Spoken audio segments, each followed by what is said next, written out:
Alright, Coach Chat 17 we think this is. Yep. We're going to talk today about secondary days of training and what they are and why we use them and loads and stuff about them all.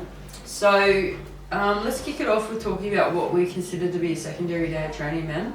I guess a secondary day is just extra stimulus. Yep. In general. There's multiple ways to go, talk about other days in training that aren't primary days and what they do and the benefits from them. Yeah. We've got tertiary days as well. Some people like to talk about quaternary days when it comes to bench press if they have a high frequency bench press. Yeah. And what they do on those particular days. But I think Oops. Sorry. it has a lot to do with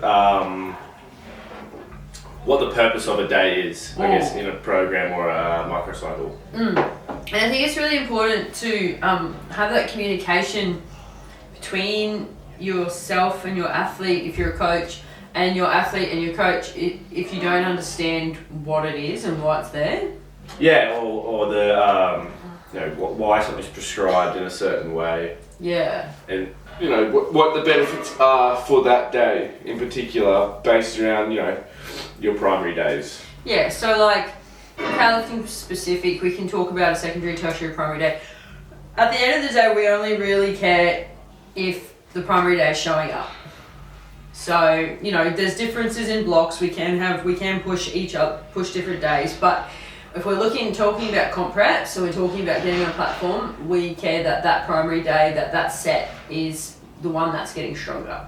Yes, that specific day in general needs to be the one where we're able to express the most strength, show up, I suppose, more on that day, and be stronger. But like when we talk about primary days too, at the end of the day, the primary day is just the day with the most stress in training. Yeah.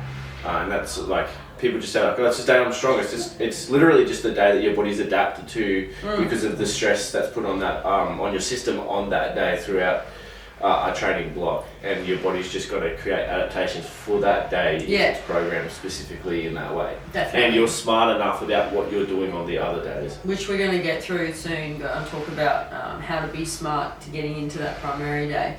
So why would we use secondary days for... I'll say that again. How would we use secondary days for different weight classes? So... I guess it's all, volume tolerance as well, and how much they respond to and what a specific person needs to be able to, have a secondary day, their secondary day, and where they're lying in that kind of, where they respond and what they respond to. Yeah. But, primarily for myself, I use that as more of like the day where we can get in more volume, more work. That's like less stress. Something higher rep schemes or something that someone responds to, and then have the lower rep schemes on the higher stress or primary day. Yeah, exactly. And those lower rep schemes and higher rep schemes is just about being able to express strength. Yeah. So that's why on primary days we may not have a higher rep scheme for a lot of lifters because the lifters need to work within the higher intensities on that day. Yeah, I do mix things up a bit. Yeah. We've had this discussion before where I do like a primary day is labelled a primary day, but then we also have like for like a sumo deadlifter, that's when I have their high rep deadlifts as well after their like top heavy stuff. Yeah. Because we know that they respond really well in that kind of rep range. So it's like if we have more stress, more exposure to strength adaptations on that day, and we know that they actually respond better to this this higher rep range, then we can put it on that day and then have like their lower rep work if they need that too on another day, because at the end of the day, if they're strong on a specific day, someone that can really handle a lot of load. And just like rep it out. The difference between 8 to 4 reps is like 10 kilos sometimes. Definitely. Yeah, definitely. What are some different ways, what are some ways we can adjust the rep schemes for that secondary day? Let's just talk about squatting. We'll just talk about squats. Okay. So what's some ways that we can talk about, what's some ways that we can manipulate rep schemes for a secondary day with squatting?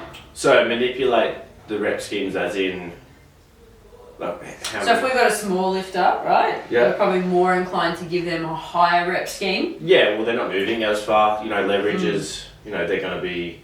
They can generally handle more volume. Yep. Overall, they've got a high tolerance to volume. Yep. And as I said, not moving as far. They probably need it too, and they have a just a bigger tolerance as well to just overall workload. Overall workload, yeah. So like their secondary day may look like 3 sets of 8, 4 sets of 8. Yeah, something like mine.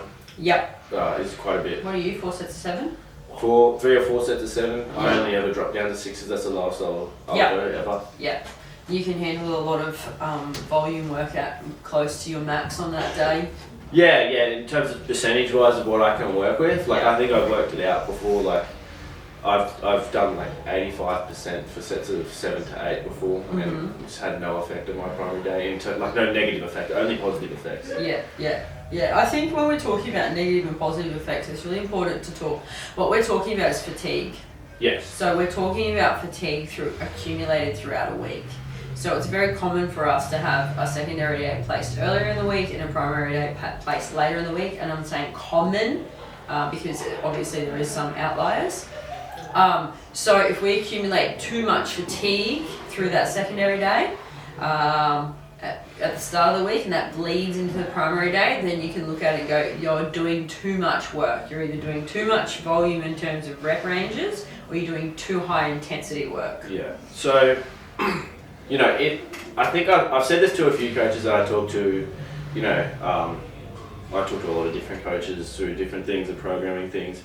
But, when we're programming or when we're looking at trends and looking at the way that people are performing throughout a week, in an ideal world, if someone's frequency is twice a week and they have a primary and a secondary day, in an ideal world, both days go up throughout a mental cycle. Simultaneously, both days will keep moving. Yeah.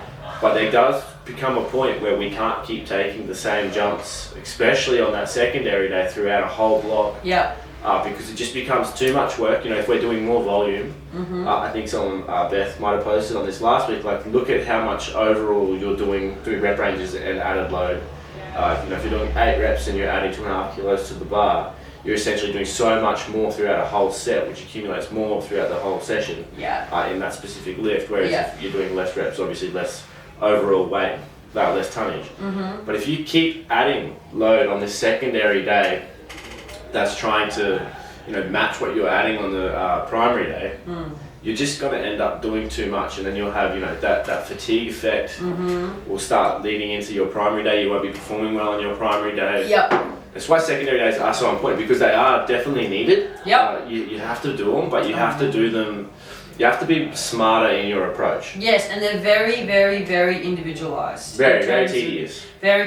When you find the magic what works, it works really well, but sometimes it takes a while to find it. Yeah, for sure. And not just the load, it's, the difference in the rep schemes, yes, and then difference in the prescription. So, you've got your top set, back down, ascending sets, straight sets. Yep. All that stuff.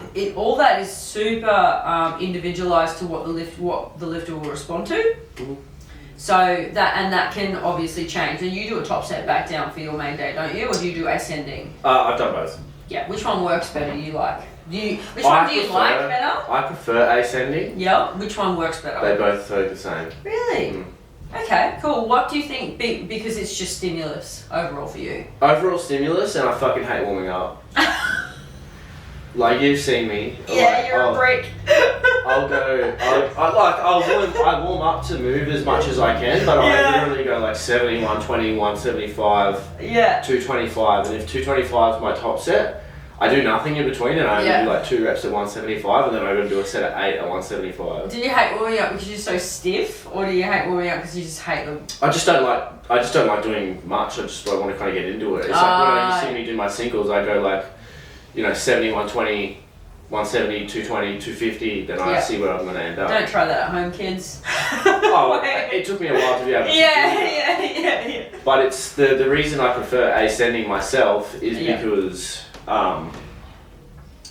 my top set, I've already done 2 sets before that, so I'm moving better and they're less load. I honestly prefer to do If my top set at the moment is about 220 and my back down sets are about 210, I'd probably prefer to do 210 twice and then 220 after. Oh yeah. Because I'm moving better. Yeah. Whereas when it's a top set, I go 170, 220 for 8. Yeah, right. Yeah, and that's the reason why I prefer ascending, just because I'm not someone that really will. I won't do 5 reps at 200 before I put 220 on my back, or 5 reps at 210, or a few reps at 210. You're single. So you need those reps on the top. Yeah. You need them in your set. Yeah, like ascending works better for me in that way, just because I'm. Yeah, like I said, I'm lazy warming up with what I do with the barbell. I just go wait, straight to a top set. Yeah. Whereas when I was doing ascending for a while, it was like I'd do like 200 for 8, 210 for 8, 220 for 8, and they just all felt exactly the same. And 200 kilos feels really light on my back regardless. Whereas like 225 or 220 doesn't feel heavy on my back, but it feels like 220, not 200. Yeah. So that's why I prefer them myself. I don't get any really different response, to be honest. Yeah. Because I'm getting the overall same amount of work I do. Yeah. Because at the end of the day, it is all about overall workload, really. So we just went through ascending, top sets, back off, straight sets. Yeah. You can use them as well. Any other scheme that you've done? Ascending, top set, back off, straight sets. Yeah. What else? Not really. Yeah. No. Cool. So that's just for the squatting, and then let's talk about like when we've used fixed loads. And you know how before you talked about with secondary and primary, you want the primary to go up. Yes, the secondary will go up over a mesocycle. If you keep trying to put it up every week over the microcycles, you may run into a brick wall. If you're trying to put it up too much, yeah. And the same amount, as like your primary days kind of going up. Yep. Which is a very, very common error. Yeah, I've done it. Yeah. You're going into a week feeling strong from the previous week. Yeah, you're like, fuck yeah, let's go. I keep feeling strong. Like I said, in an ideal world, both go up together simultaneously. That just means that you're getting stronger. Yeah. Secondary days will go up. And it's just you just being, smarter, I guess, in the progressions. Yeah. In the way that we think about how much overall, load we're doing, tonnage that we're doing, and just like moving in general. And this can also go back to size, gender, and leverages on how much they will go up. Yeah, and it's also like back downs. If you're doing like a single on a primary day, on that primary day we also have like your primary set, and then we have your back down stuff, which is like in one kind of day. Yeah. It's like a primary and a secondary sort of scheme in one day. Yeah. So it's like you can't take, just because you've taken a 5 to 10 or 10 to 12 and a half or something like that jump on your single. Yeah. You can't do that in your back down work. No. Especially not after a single. So if you think about it like that, if that makes it easier for someone to think like, okay, I've added 5 to 7.5, but they know, everyone knows that there's some sort of acute fatigue throughout a session. If you've hit a decent sized single, yes, that you can only add or kind of repeat what you did the week before on your back down work. That's how you need to consider a secondary day as well. Yes. If you've done more on a primary day a week before than you did preceding weeks, then potentially you can only add 2.5 to that secondary day. But that's enough. That's plenty. You've gotten stronger. Yeah. So use both of those days to play off one another. Yeah. If one's going up or you go into the secondary day and you feel stronger, and you don't need to put it up in that week because save yourself for the primary day. And then the week after, then you might put some more load on that secondary day. Yeah, just know that, like, for predictability's sake, we're trying to get the primary day to be the strongest one to express strength, because that's the one that we're going to be aiming, a taper around. Yeah. That's the one that we're going to be able to, we're thinking about your, performance trends, and we're also trying to see what's going to be, you're going to be capable of on the platform. Definitely. From a coaching point of view. Definitely. So let's talk about fixed loads and increasing loads. Will you change this in a peak? So let's just say, you've got a lifter who fixed loads. Will you push them to increase the loads during the peak, or just say, hey, it's time to... At about 3 weeks out, like I've had a lot of discussions with my juniors now, like Yeah. I don't want you pushing these secondary Yeah. days right now. Like, Yeah. I need you to keep being able to respond well on your primary days Yeah. because you know they're adding load on both days at the moment, or they were before. Yeah. I literally just need you to chill. I can see you starting to slow down, and because you know the way that I peak someone and when I'm ramping intensities and volumes together, they kind of start to slow down, and I see What them. if they're not slowing down? You go. I'll hold back that secondary day. I'll be like, look, chill, just keep it chill now. Like, I don't care if you repeat this load for the next few weeks. Like, this has got you to this point, and you keep showing up now on the day that I need you to. So, this is fine. If you want to take a 2.5 kilo jump or something, go for it. Yeah. But if not, like, I don't need you adding anything more than that. Yeah. I'm happy. You're not going to get stronger in the next 2 or 3 weeks by adding more load on this day. Yeah. What about females? Females can generally ramp right in. Like, even their taper is going to be less aggressive and more minimal in general. So they're kind of fine.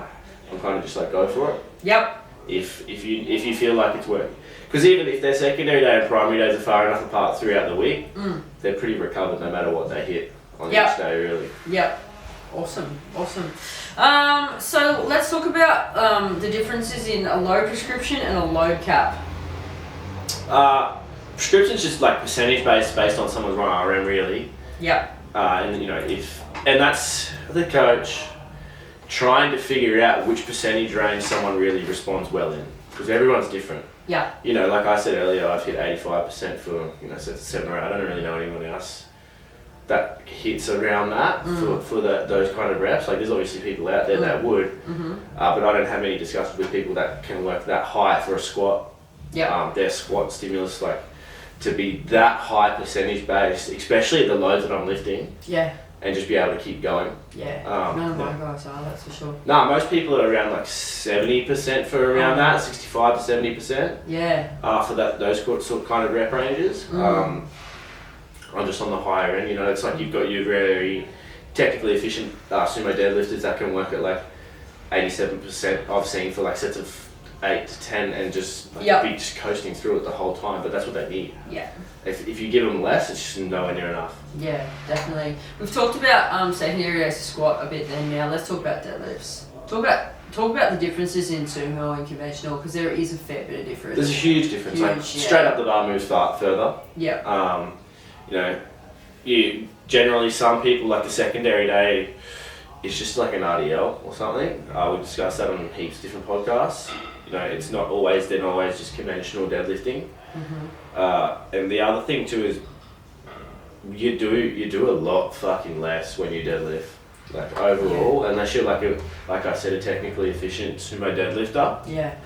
We do a lot less work, especially conventional. Yeah. Conventional is bare minimum. Yeah. Like you know, I had a guy who does in Victoria that I coach. Actually posted his story yesterday. Will, yeah, he does 4 sets of conventional deadlifts a week. You can see that his conventional is taxing for him though. Yeah. And that's normal for a lot of conventional lifters. It's a very taxing lift. Very, very. And grinding conventional for a lot of people in the peak is normal, especially my masters. Yeah, we had a big breakthrough when I just started prescribing the single and letting him have more free range over back downs. Oh yeah? Yeah, just because, you know, like you said, like it is taxing. Oh, for him you can tell, yeah. Most conventional deadlifters, like if they work at a higher percent for their single, it's gonna tax them for the rest of the kind of the session. Yeah. Whereas if I'm just like playing that top single, I think we're working with singles at the moment. We are, and me prescribing that load there based on the start of the block. I start like low percentage, and then I just like add kilos each week. We've just had a heap of success there, and he's, you know, been able to progress his back down work, which is, you know, where you get stronger anyway. The singles just really practice. Yeah, definitely. And that's the thing, I guess the difference, well, not really difference with the secondary day with deadlifts is it is a lot of practice. Yeah, for sure. Practice wedging and stuff like that, whereas, so you might not push it at all ever, and that's okay. Yeah, it's completely fine. We don't really need to. Sumo deadlift is obviously completely different. Yeah. You know, most sumo deadlifters will deadlift twice a week. Yeah. Pretty well all of them. I don't really have any sumo deadlifters that don't deadlift twice a week. And you know, as I said, like I do some of them where we've got like different sort of exposures on different days. Like we have the primary day where they work heavy and then do higher repetitions. Yeah. Rather than just like a single or, you know, a top set and then work in that lower repetition range. I do it the other way around sometimes just because I know, like if they're very technically efficient, like we talked about someone like Potsy, like they respond well in that higher rep range, so why not make that their higher stress day? Yeah, so does that mean like on the lower stress day with the lower rep ranges, is that where you'll use low prescriptions for that day? Yeah, we'll either do it with low prescriptions or, you know, we just know that they're going to be tanked and it's almost going to be like what they've hit for like their 8 to 10s on that primary day, where that their higher stress day and they're you know, able to express a lot. It's almost going to be the same around the amount of load that they have on the bar. Like there is not a big difference. From both days? Yeah. Yeah, I'm noticing that too with Callan. Yeah. It's very similar. Yeah. Very similar. And then I'm like, okay, they're both going up. So yeah, I'm just going to play with it and see what happens. Yeah, it's interesting. It's fun to look at. Different. Very different. It is different, yeah. Because if both went up with conventional, yeah, that's a scary place to be. At some point, they're not going to be doing too well. At some point, they're like, I'm tired, coach. Yeah. So yeah, there's the big differences with that. How do we find those rep ranges that work? Like, do we just pick one and be like, let's just try this? Definitely. Everything that you do as a coach, in terms of programming to start with, like, you know, we have our own kind of ideas in our head and what we want to go with, and, you know, our own biases and how we work. Yes, and everything like that. yes. But at the end of the day, it's trial and error until you find it. Yep. And then you're like, okay, cool, we've got the source, now we can go. And this is the thing, like, and you know, and that's where communicating comes in hard. Yeah. To keep reminding us. Some lifters will be like, yeah, that's cool, I'm keen to try this or whatever. Other lifters will be like, why the fuck isn't this working? And I'm like, I'm just trying something, man. Yeah. Like, you know what I mean? Like, I'm just trying, it's not working now, let's try this instead. And they'll get really upset about it. And that's because the communication just isn't there, or they don't understand the process, or you just started with them, or that type of stuff. Yeah. It's so we're trialing things essentially as coaches. We trial something because until you've been working with someone long enough, you don't really know, or you're not going to know. You know, once you've been with someone long enough, and you're like, fuck, this was a really successful block. Do it again. Yeah, we're going to do it again, and then it's like, you know, I don't remember the first block with most people because most of the time it's not very successful. It's very up and down, and you know, things can be a bit all over the place. Like, you know, sometimes we have this really good successful first block, and you know, they respond really, really well to the stimulus, and you're just like, cool. Like, and then it dies. I kind of fluked that because I was just trying to see how you were going to respond. Like, I had some idea, obviously. Like, I've worked with people with, you know, your leverages, your body weight, your sex, your hair, like everything. Like, I have similarities in other athletes that I work with. Yeah. But at the end of the day, I didn't 100% know. You've completely fluked that. All their external stresses were looked after really well. Yeah. All their previous training kind of led into that. I've had this happen before where their previous training was really taxing and all I did was wash out a bunch of fatigue. Yeah. And then, you know, that understanding that wasn't like what really works. Yeah, no, exactly. You know what I mean? Until eventually keep going. You get someone and then you're like, we've been working together for, you know, 12 months, a little bit longer, and now we know. We know what works, and we know, like, we just like sort of lead that. Yeah. And we're good.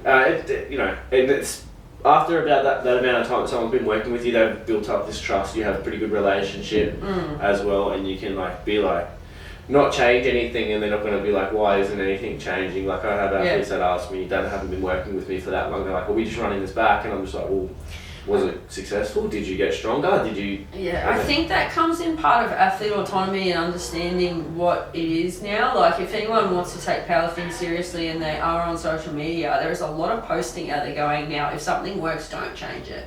Yeah, like I posted fucking last year, like powerlifting training's fucking boring, like, and it's not going to change much. like it's monotonous as fuck. Yeah. You just got to realise that, and now everyone's talking about it. Yeah, even like this week when we moved Sam's squats and deadlifts, I'm freaking out. Nah, His squats and deadlifts have been on the same day for like fucking 3 years, man. I'm freaking Friday. So yeah, like and that's the thing. We'll go back to primary and secondary days. You know, feeding off one another, and making each other show up. And I think bench press is a really good example of that. Oh yeah. Like I don't know about you, but my big arch girls in the start of the week, if it's flying, and then they chill for the middle of the week, the Saturday shows up. Yeah, it's Every time. When they don't chill at the middle of the week, bye Saturday. they just got to figure out. It's the same as males too. Yeah, is it? Yeah. Yeah. Like I obviously got a lot of technically efficient male bench pressers. Yeah. I have females that bench really well too. Yeah. And it's just I tell them, I literally just say pick your days. And that's it.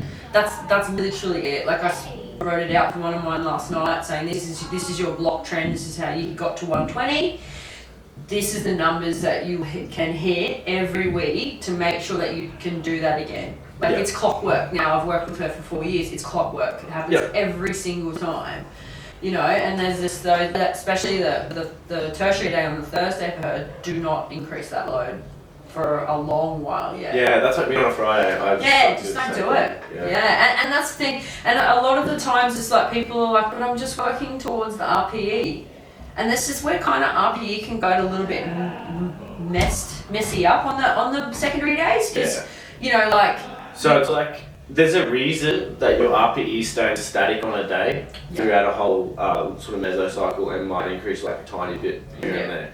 Like there's a reason that your coach is doing that on secondary days, especially. Yeah. And it's because, you know, we don't care specifically about how much load you're lifting on that day. We just care about you moving. Yeah. To an extent, you know. Obviously, like I said, like you're going to get stronger. You're going to be able to do more on these other days eventually. Yep. But it doesn't have to be week to week. You know, you can increase something 5 kilos one week, nothing the next. Yeah.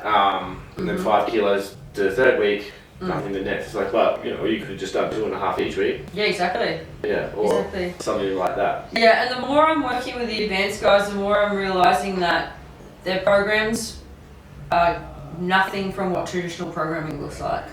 No. They have to like listen to them. Listen, and also just be like, okay, this is now your program, and that program that becomes theirs happens over time. It doesn't happen straight up. You write something up and be like, okay, let's see how this plays out for 4 or 5 weeks or something. Yep. And you know, we either get good responses or bad responses, but we learn. We know we figure out what we can keep, what we need to change a little bit. Yep. You know, only minor changes.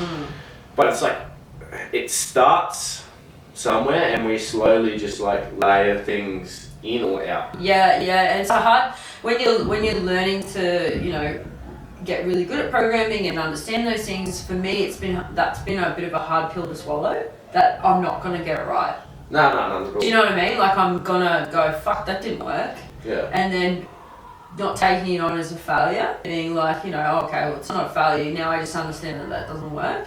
And racking my brain about what will work. You know what I mean? So like an example is Meg.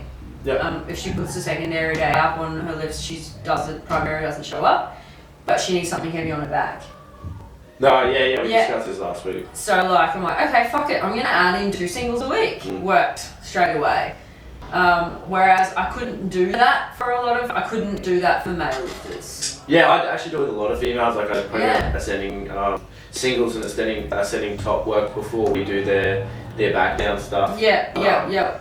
Multiple days if they can handle it. Yeah. And then just because they need it. They need it on their back. Whereas if you did that to Sam, in their hands or anything like, it's just, you know, we notice more like trends with females. They fall apart at top end. Anything that's like 96% plus, they start to fall apart at that range. So it's like we can also, you know, I've spoken about this in mentoring sessions, you know, like absolute load that they handle, or a female handles, just because like they're not lifting as much load as probably most males, is quite less, because it takes less to warm up. You know, get up there. They've got to get up there. So it's like, why can we not just program more singles? it essentially just equals the amount Like of bench. warm-ups. Yeah, like Yeah. bench. Females can heaps of bench. Yeah, exactly. But we're kind of getting away from the topic here. Oh yeah, are we? We're starting to talk about programming. Oh yeah. What else we talk about? So yeah, let's talk about like controlling fatigue and trend lines. So Yeah. So just. I was gonna say throughout the week. Yeah, just paying attention to what's happening, why it's happening, looking at a mesocycle from taking a step back, looking at the whole thing spread out, Yep. and then just you did too much on this secondary day, which is probably why the primary day didn't Yeah, and progress as much. the thing is, I've done that on purpose. Like with some lifters, I've put their squat and deadlift real close to each other to generate a bunch of fatigue, and then changed it. Yeah, I do that in a peak. Yes, to change it in a peak. Yeah. Yeah, so then I do it throughout a peak. Like I'll put a main squat day right near a main deadlift day, or a secondary squat day into like their primary deadlift day. So they do have, if they are someone, I believe squat and deadlift aren't like on the same fatigue lines for the most part, but there is like a little bit. Yeah. They do carry over. So I do have them going into their deadlifts a little bit more fatigued, just so I know when we taper there is going to be a little bit more there, because they are doing this under a bit more extra stress from the day before. Yeah, especially those lifters who may not put load up every week, or maybe a bit erratic with their loads. Yeah. Do you find that? Yeah. Yeah, because then you like there's no predictability. The ones where predictability is a bit down. Yeah. So you're just trying to make them tired, really. Yeah, essentially, like making the session a bit tired, and then when we get closer Change it. and closer to competition, I won't necessarily change the days. Nah. I change what I'm prescribing on that secondary day. Oh, constrain it a little bit Yeah, I more. constrain it. That's when I'll start prescribing loads, and I'll essentially almost go back to like where they were at the start of the block, and where they came to me and were like, "Fuck, my deadlift feels strong again, and it hasn't felt strong for like fucking ages." And I'm like, "Yeah, I know."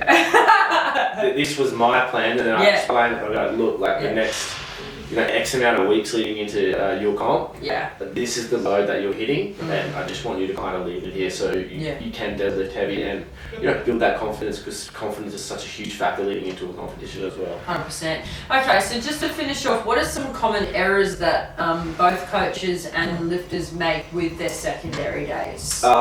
Just letting himself go in general, having too much freedom. Oh, too much freedom. Letting himself go, from a coaching point of view, not being able to see that this is having an effect. Yep. Throughout the microcycle, where someone in a week is really responding. Yep. And then, from an athlete point of view, I guess you're like putting too much load on the bar, and not understanding where you respond. Yep. Well, and then just not communicating. Yeah, That's not the biggest communicating. That this doesn't work for me, or I don't feel good with this, or or from a coaching point of view, I'll say because people talk about communication, but it's like communication falls on both ends. Oh, 100%. It's not just an athlete communicating to a coach, or it's not just a coach communicating to each other. It's discussions. Yes, and that's the whole, how does it feel, what do you like, what would you like to change in this next block, are you happy with this next block, is there anything that you need? You can ask 90% plus of my lifters, probably 100% of my lifters, most of my responses is just if they just send me a video, I say how did that feel? Yeah, but you have to, man, because it's on your back. It's in your hands. If I don't see anything technically wrong with it, if it's moved exactly the same, and I've given you all the technical cues the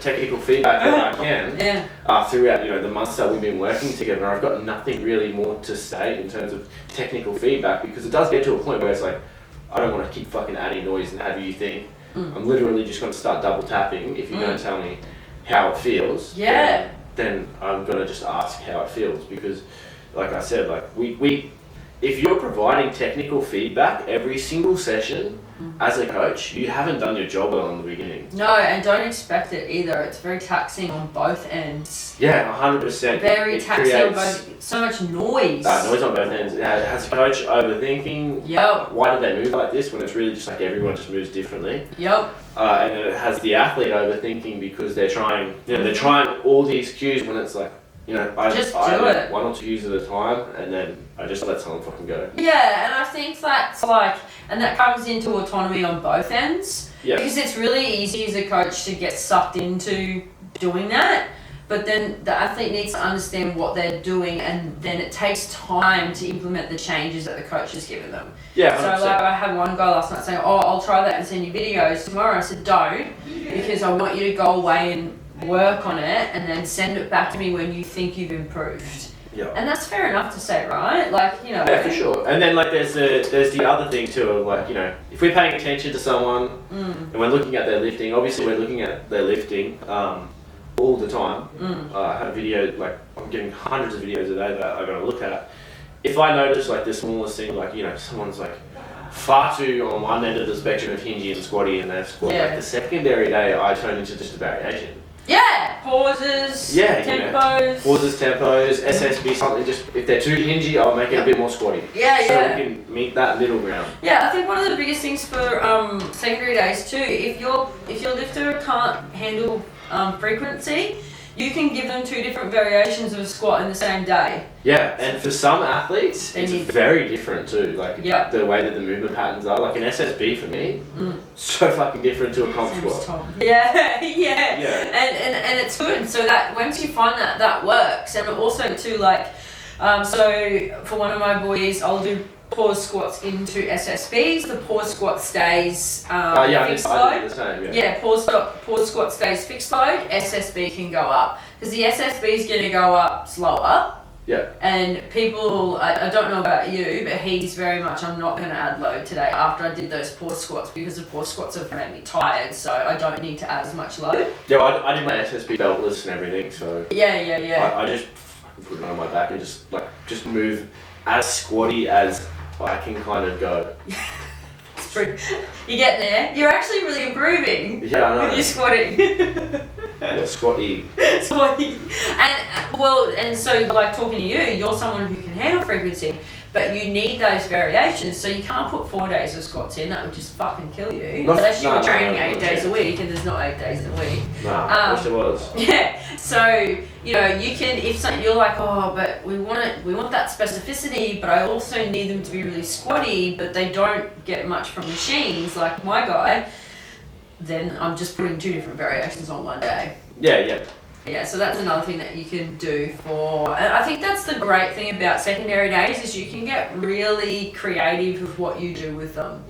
Yeah, for sure. There's a lot of different things that you can do. Yeah, I got high bar single into SSBs as well. Meg's doing that. Yeah, it's fucking annoying as an athlete. She doesn't complain, so it's all good. That's pretty much it. I think the only boring one's probably deadlifts. Paused. I don't really know any other, like I don't really use, you used tempo to the knee recently. I have, because athlete asked, I was like, you know, if you give it a crack, buy-in factor, it's huge as well. Yep. If you think that's honestly going to help you, then okay. Like, I've never had great success with it. You know, pause, big one. I got some guys that I use contrast pulls on, which is really good.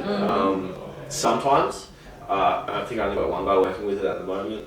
That's about it though. Like, I try and make everything work from the floor. I don't use any deficits or any blocks just because you're changing the leverages a bit too much. You're changing someone's already like natural leverages to something different. So it's just like, well, it's got to work from the floor. I think with deadlifts the difference is with secondary days that the controlling of the load is the biggest factor in terms of whether or not it's going to work or not. Whereas with squats and bench you can get quite creative on what variations you use, whereas deadlifts it's more about rep ranges and load. Yeah, it's just like teaching someone how to pull on a deadlift is the biggest one, like how to wedge, how to pull, slap, how to do all the little things, and then it starts to feel better. 100%.